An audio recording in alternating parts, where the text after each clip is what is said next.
భారత్ పాకిస్తాన్ జట్ల cricket match అంటే fans లో ఉండే క్రేజే వేరు. అయితే చిరకాల ప్రత్యర్థులుగా ఉన్న ఆటగాళ్లు ఒకే టీంలో ఆడితే అదొక ఎంటర్టైన్మెంట్. అన్నీ అనుకున్నట్లు జరిగితే భారత్ పాక్ క్రికెటర్లు ఒక టీంలో కలిసి ఆడే అవకాశాలు కనిపిస్తున్నాయి. గతంలో అలరించిన ఆఫ్రో ఏషియా కప్ ను మళ్లీ నిర్వహించేందుకు ప్రయత్నాలు జరుగుతున్నాయి. ఈ టోర్నీలో ఆసియా దేశాల స్టార్ క్రికెటర్లు ఒక జట్టుగా, ఆఫ్రికన్ దేశాల ఆటగాళ్లు మరో జట్టుగా తలపడతాయి. చివరిసారిగా 2007లో ఆఫ్రో ఏషియా కప్ జరిగింది.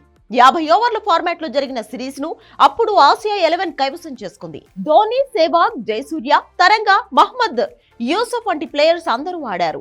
ఆ తర్వాత అంతర్జాతీయ క్రికెట్ షెడ్యూల్ బాగా బిజీగా మారిపోవడంతో ఈ టోర్నీని నిర్వహించడం లేదు. ఇప్పుడు T20 ఫార్మాట్ లో ఆఫ్రో ఏషియా కప్ ను నిర్వహిస్తే బాగుంటుందని ఆఫ్రికా క్రికెట్ అసోసియేషన్ వర్గాలు భావిస్తున్నాయి. కేవలం సీనియర్లకే కాకుండా మహిళా క్రికెటర్తో పాటు అండర్-16, అండర్-19 కేటగిరీల్లోనూ మ్యాచ్లు ఏర్పాట్లు చేయాలని ప్రతిపాదిస్తున్నాయి. ఒకవేళ టోర్నీ నిర్వహణ సాధ్యమైతే మాత్రం ఫ్యాన్స్ కు పండగే. మరి బిజీ షెడ్యూల్ మధ్య ఈ అరుదైన టోర్నీకి ఎంతవరకు అవకాశం ఉంటుందనేది చూడాలి.